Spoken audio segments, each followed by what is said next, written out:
시편 1편부터 41편까지 읽으면서 보니까 1편이 복 있는 사람은 악인의 꾀를 쫓지 아니하며 이렇게 시작했거든요. 그러니까 시편이 복 있는 사람으로 시작했습니다. 그런데 우리 40편 1절을 한번 같이 읽어 보실까요? 41편 1절 우리 같이 한번 읽어 보겠습니다. 시편 41편 1절입니다. 가난한 자를 볼살피는 자에게 복이 있으며 재앙의 날에 여호와께서 그를 건지시리로다. 여기 지금 가난한 자를 보살피는 자에게 복이 있으며 이렇게 했는데 우리 개역 개정 우리나라 말로는 복이 있으며가 뒤에 있잖아요. 요 문장에. 근데 영어 성경을 보면은 앞에 있어요. 복을 받은 자는 가난한 자를 보살피는 자들이다. 그러니까 복 있는 사람은 가난한 사람을 보살피는 사람들이다. 그러니까 제가 지금 여러분하고 초점을 맞추고자 하는 건 뭐냐면 시편의 1편이 복 있는 사람으로 시작을 했고 그리고 1권의 마지막 편인 41편이 복 있는 사람으로 시작하면서 41편의 시는 복 있는 사람으로 시작해서 복 있는 사람으로 끝난다라는 것을 말씀을 드리는 겁니다. 그러니까 시편의 주제는 복 있는 사람이에요. 다시 한번 우리가 확인한 거죠. 한번 해봅시다. 복 있는 사람. 여러분 사람은요 이렇게 보면 복 있는 사람인지 아닌지 알 수 있습니다. 옛날 어른들은 먹는 밥 숟가락에도 복이 있다, 복이 없다 이렇게 표현하셨어요. 너는 밥을 먹는 거 보니까 참 복이 있다, 복스럽게 먹는다, 복스럽게 웃는다, 그리고 말을 해도 참 복 있게 말을 한다 이런 표현이 있고 그 반대의 모습과 표현도 있습니다. 저는 한 번 더 오늘 여러분을 축복합니다. 딱 시점이 맞죠? 구정 명절이니까. 이게 명절을 2번 맞는 게 이게 기가 막힌 거더라고요.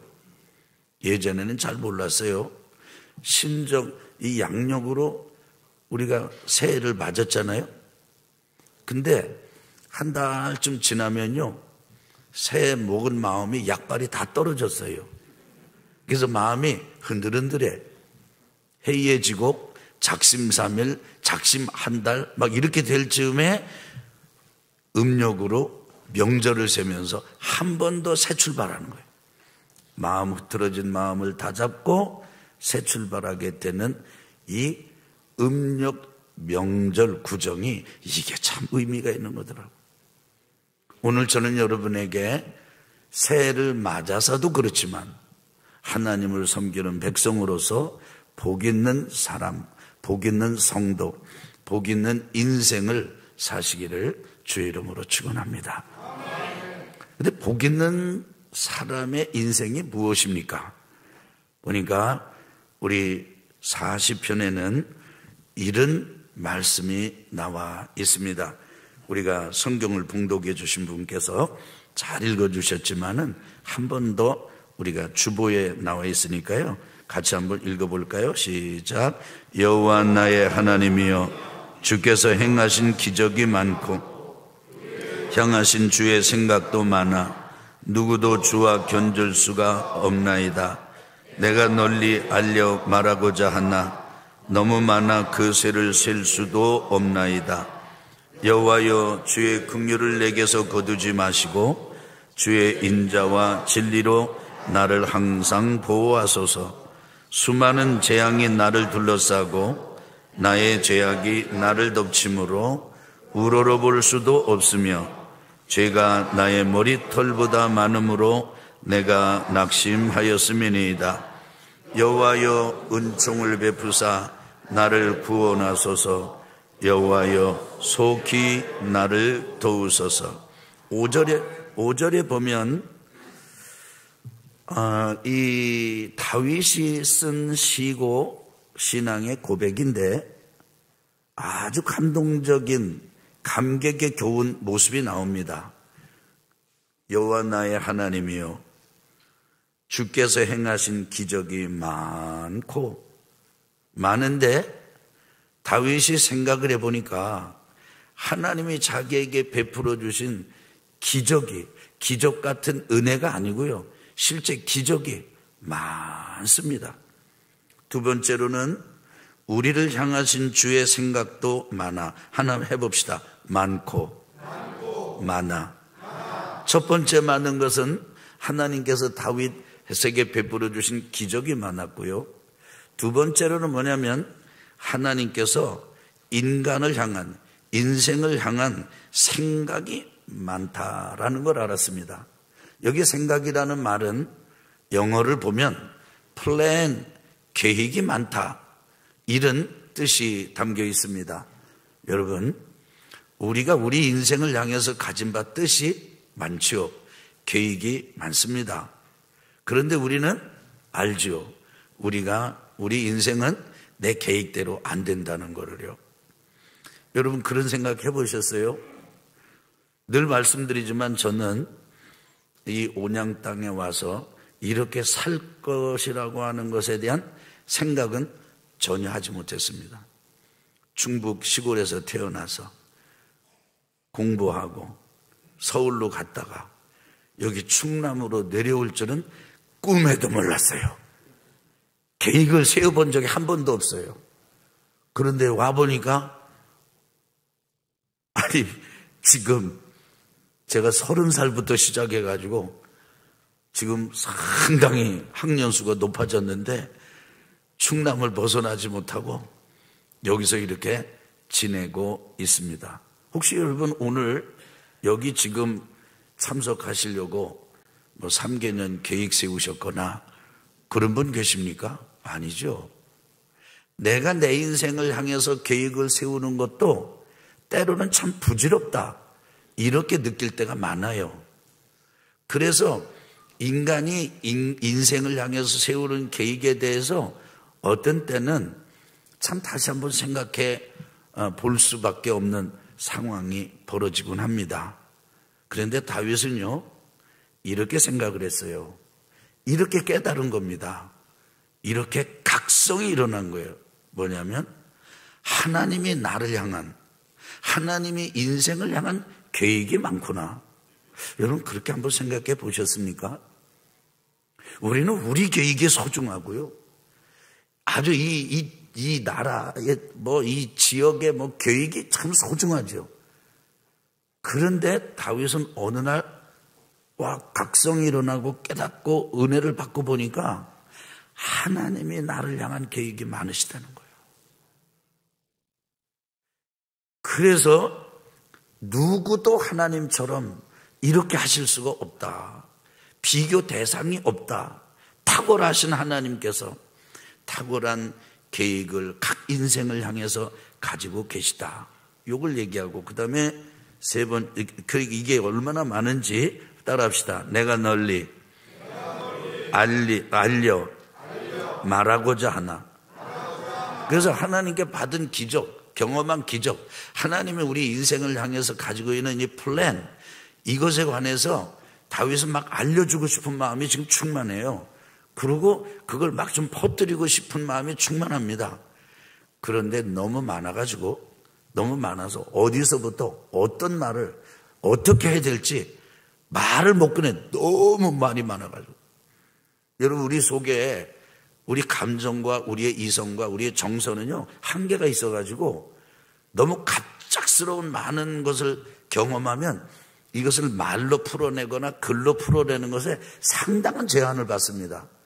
지금 다윗이 그런 한계를 절감하고 있어요. 그래서 이렇게 말합니다. 따라합시다. 너무 많아. 그 수를 셀 수도 없나이다. 해보실래요? 많고 많아. 너무 많아. 그 수를 셀 수가 없습니다. 따라합시다. 수를 셀 수가 없습니다. 그래서 다윗은 지금 뭐냐면 첫째, 내가 받은 은혜가 셀 수 없이 많은 은혜였습니다. 저는 셀 수 없는 너무나 많은 은혜를 받았습니다. 이렇게 고백합니다. 이렇게 간증하고 이렇게 시를 쓰고 이렇게 노래합니다. 이게 복 있는 사람의 첫 번째 모습이에요. 와, 얼마나 멋집니까? 야, 참 환상적이죠? 그리고 아주 이상적이지 않습니까? 그리고 우리가 바라는 모습이 바로 이것 아니겠습니까? 오늘 여러분을 축복합니다. 여러분께서도 지난 세월을 돌이켜 보시면 와, 이거 진짜 하나님께서 내게 베풀어 주신 은혜가 셀 수가 없구나. 너무 많다. 그렇게 고백하게 되실 거예요. 그렇게 또 고백할 수 있게 되시기를 주의 이름으로 축원합니다. 헤아려 보니까 와, 나는 진짜 아무것도 받은 게 없어. 그런 분이 계십니까? 부모로부터 받은 게 없을지는 몰라도 하나님으로부터 받은 은혜는요, 철이 든 사람은 많다 고백할 수밖에 없어요. 너무 감사해요. 근데 두 번째, 이 다윗의 고백은 그 다음에 조금이 아니라 이게 참 받아들이기 어려운, 이해하기 어려운 국면의 이야기를 털어놓습니다. 한번 11절에서 12절 같이 읽어보겠습니다. 시작. 여호와여, 주의 긍휼을 내게서 거두지 마시고 주의 인자와 진리로 나를 항상 보호하소서. 수많은 재앙이 나를 둘러싸고 나의 죄악이 나를 덮침으로 우러러 볼 수도 없으며 죄가 나의 머리털보다 많으므로 내가 낙심하였음이니이다. 좀 이미 이렇게 셀 수 없는 기적을 경험하고 하나님께서 가지신 바 계획을 경험했다면 뭐가 더 은혜가 더 필요한 게 뭐가 있겠어요. 이미 받은 은혜를 받았다고 자각했고, 그리고 자각한 것을 고백까지 했는데, 그런데 다윗은 지금 불안에 떱니다. 어떤 불안입니까? 주님께서 그동안에 베풀어 주셨던 이 자비, 긍휼을 회수시키실까 봐. 그리고 여기 주의 인자는 사랑입니다.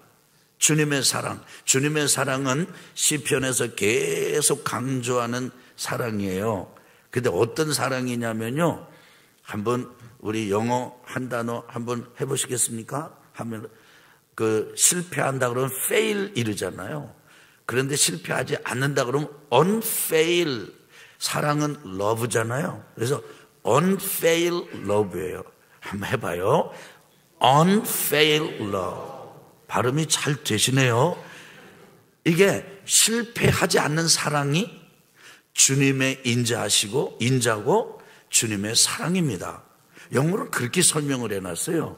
어느 때는요, 한자가 참 이해하기 쉽고, 어느 때는 영어가 또 이렇게 뜻을 풍성하게 만들어주고 그러거든요.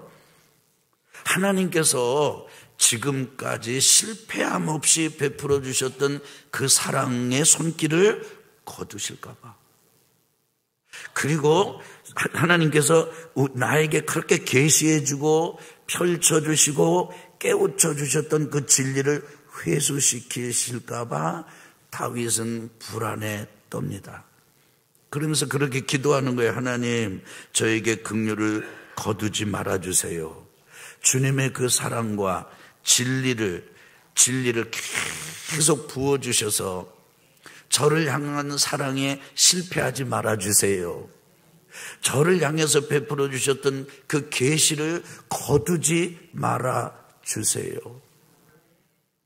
근데 조금 더 나가면 다윗이 이렇게 불안해하는 이유가 나옵니다. 12절의 초반부에 이렇게 저를 따라해 보세요. 여호와여, 수많은 재앙이 나를 둘러싸고. 여러분이 지금 있습니다. 여러분 앞에는 누가 있습니까? 지금 성도가 있죠. 교우가 있고. 뒤에는 누가 있습니까? 또 성도가 있습니다.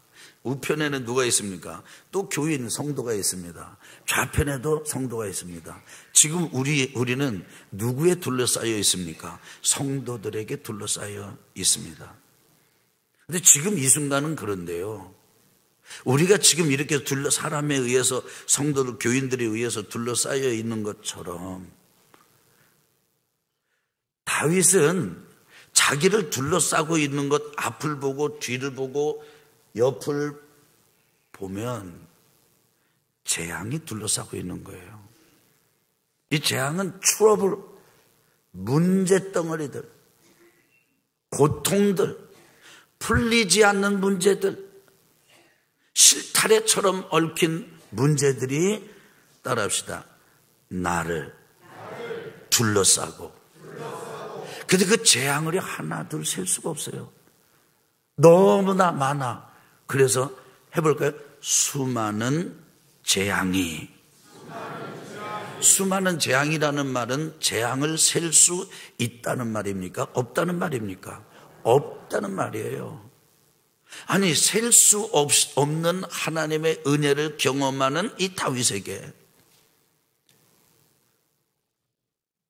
불안에 떨 수밖에 없을 만큼 셀 수 없는 재앙들이 둘러싸고 있는 거예요. 그래서 지금 다윗은 고통을 호소하면서 하나님 앞에, 주님, 저를 향한 사랑에 실패하시면 안 됩니다. 저를 향해서 베풀어 주셨던 그 계시와 가르침과 깨우침을 거둬들이시면 안 됩니다. 저를 향해서 베풀어 주셨던 그 자비와 긍휼을 거둬들이지 마세요. 그걸 계속 부어주셔서 저를 보호하시고 지켜주세요. 저를 둘러싸고 일어나는 이 재앙들, 헤아릴 수 없고 셀 수 없는 수많은 재앙들 때문에 지금 제가 너무 괴롭습니다. 이렇게 말하는 거예요. 저는 이 대목을 읽으면서 매우 당혹스러웠습니다. 저는 신앙생활을 할 때 이렇게 생각했거든요. 하나님의 은혜를 많이 경험하면 나는 문제가 다 사라지는 건 줄 알았어요. 그리고 사라져야 한다고 생각했어요. 사라져야만 된다고 생각했어요. 근데 실제로 많이 사라졌어요. 기도할 때 그야말로 감쪽같이 있었던 문제들이, 질병들이 사라지는 것을 저는 두 눈으로 봤습니다. 와, 이건 정말 놀랍고 감동적이고 감탄할 만한 그런 일 중의 일입니다. 여러분이 기도할 때 성도의 몸에 있던 혹이, 보기 흉하게 불쑥 일어났던 혹이 기도할 때 순간 사라지는 것을 경험해 본 적이 있습니까? 저는 여러 차례 있습니다. 그걸 경험하면 기도하는 저는요, 너무 쉽게 이런 기적이 일어나는 것에 대해서 놀라고요, 기도 받는 분도 어느 때는요 어이없을 만큼, 아니 그렇게 괴로운 문제였는데 이렇게 쉽게 없어져 버렸네, 그러고 놀랍니다. 그리고 서로 바라보고요, 아니 이게 웬일입니까? 이런 표정으로 서로 바라보면서 감탄하고 막 울고 뛰고 그런 적이 많았습니다. 이렇게 놀랍게 문제가 싹 사라진 경우도 있었어요. 없는 건 아니에요. 그런데 여전히 태산 같은 문제가 또 있어요. 또 앞을 봐도 있고 뒤를 봐도 있고 좌우에 다 있어요. 문제 덩어리들이 그야말로 그냥 줄처럼 얽어매고 있는 것을 봅니다. 산 넘어 산이고 태산 넘어 태산이에요. 여러분은 그런 경험 없으십니까? 근데 지금 다윗은 그 경험을 하고 있는 거예요. 생각해 보니까 하나님으로부터 받은 기적, 하나님으로부터 받은 은혜가 셀 수 없이 많은데 나는 여전히 재앙들에 묶여 있다시피 둘러싸여 있는 자신을 발견할 때, 다윗은 그걸 하나님 앞에 말씀을 드리고 있어요. 한번 해봅시다. 셀 수 없는 하나님의 은혜, 셀 수 없는 재앙들. 근데 이게 여기서 끝이 안 나요. 그 다음 여기 12절 그 다음에 뭐라고 얘기하냐면 이렇게 말합니다. 나의 죄악이 나를 덮침으로. 여러분, 덮쳤다는 게 뭔지 아세요? 여러분, 시골에서 새를 잡아보신 적이 있습니까? 쪽제비를 잡아보신 적이 있습니까? 오소리를 잡아보신 적이 있습니까? 전문 용어를 말씀드리니까 여러분이 지금 전혀 모르는 표정인데요. 오소리, 쪽제비, 그리고 새, 이거 잡는 방법은요, 가르쳐 드릴까요? 요렇게 이런 차고를 만들어요. 차고도 종류가 많습니다. 저 그거 거의 다 만들 줄 압니다. 그런데요, 지게 짐질 때 뒤에 이렇게 소쿠리 했던 거 띄워가지고 이렇게 말뚝으로 받쳐놓고요, 이게 소쿠리 접어서 이렇게 놓고 여기 무거운 걸 올려놓습니다. 여기 받침대 막대기에다가 새끼줄을 딱 이렇게 묶어가지고 안방 문으로 가지고 들어갑니다. 그러고 다 그거 잡아다니는 거예요. 여기 들어오면 새가 이거 들어와가지고 야, 맛있다 너 맛있다 같이 먹자 이럴 때 탁 당기면 그냥 와서 깔려버리는 거예요. 이것처럼 다윗이 자기에게 있는 죄와 악이 자기 인생을 덮쳐버린 거예요. 그런데 그 다음에 이렇게 말합니다. 우러러 볼 수도 없으며, 따라해보시죠. 우러러 볼 수도 없으며. 뭐를 우러러 볼 수 없다고 말하냐면 자기의 죄가 너무나 많다 보니까 하나님을 바라볼 수가 없어. 하나님을 바라볼 염치가 없습니다. 하나님을 바라보면 하나님은 빛이시기 때문에 내가 드러나거든요. 나의 더러움이 드러나기 때문에 하나님을 우러러 보지를 않아요. 에덴 동산에서 선악을 알게 하는 나무의 열매를 따먹은 하와와 아담이 하나님 앞에 보인 반응이 무엇이었습니까? 무화과 나무 잎을에서 엮고 그 다음에 나무 숲 사이로 숨는 거예요. 하나님이 변한 게 아니에요. 이 사람들의 속에 죄가 들어가니까 하나님을 피하는 거예요. 그런 수치심이 자기와 자기를 갈라놓고 자기와 여기 하와와 아담을 갈라 놓았습니다. 하나님과 사람을 갈라 놓았습니다. 피하는 거예요. 하나님 안 쳐다봐요. 애들이 일저질레를 하고 나면요, 애들이 엄마 눈 안 마주치거든요. 그래가지고 엄마가 그러죠. 나 쳐다봐. 저쪽 쳐다봐요. 나는 애들만 그러는 줄 알았더니 개도 그러더라고요.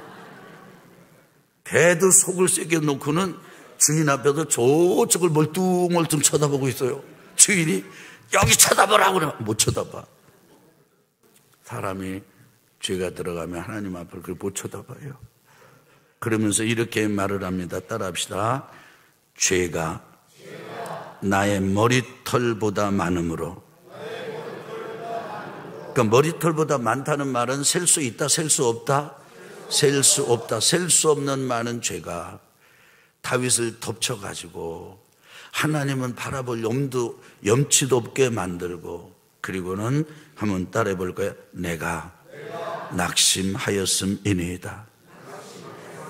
좌절하고 절망하고 그냥 간이 뚝 떨어지듯이 마음이 추스릴 수 없이 눌려 있다는 거예요.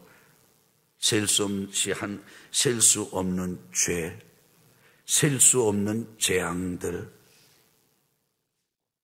셀 수 없는 재앙들과 셀 수 없는 죄는 사촌이나 이촌처럼 친구가 될 수 있겠지만 셀 수 없는 하나님의 은혜하고는 어울리지 않는 거죠.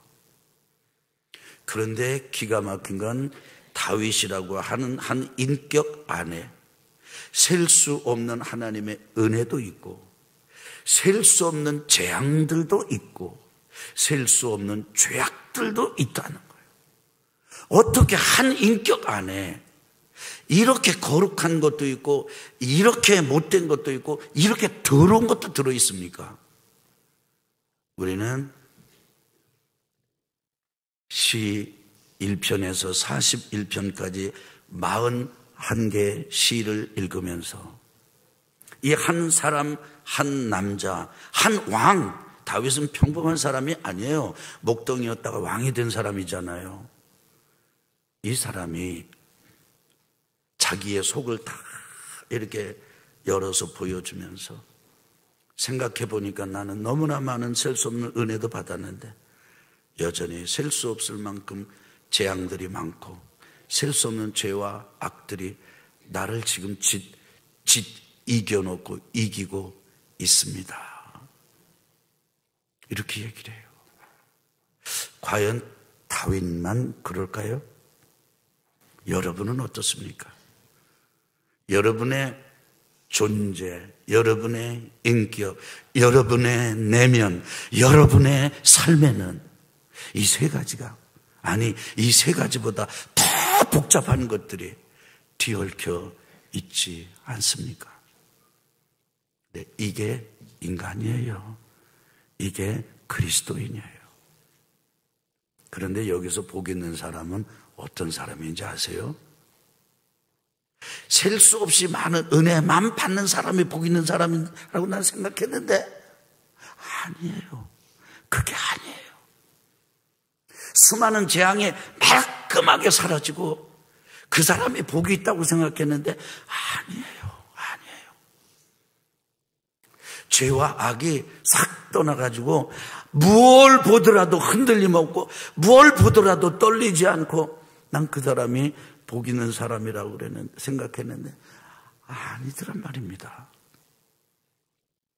복 있는 사람은 이게 싹 없는 사람이 아니고 이런 것이 우리 인생, 우리 인격, 우리 존재 안에 다 반죽처럼 이게 스크램블처럼 다 들어 있어서 내가 나를 이해할 수 없어도 내가 나를 이해할 수 없는데 다른 사람이 나를 어떻게 이해할 수가 있겠습니까? 다른 사람이 나를 이해할 수 없어도 그것이 배우자일 수도 있고 자식일 수도 있고 가장 가까운 친구일 수도 있는 거죠.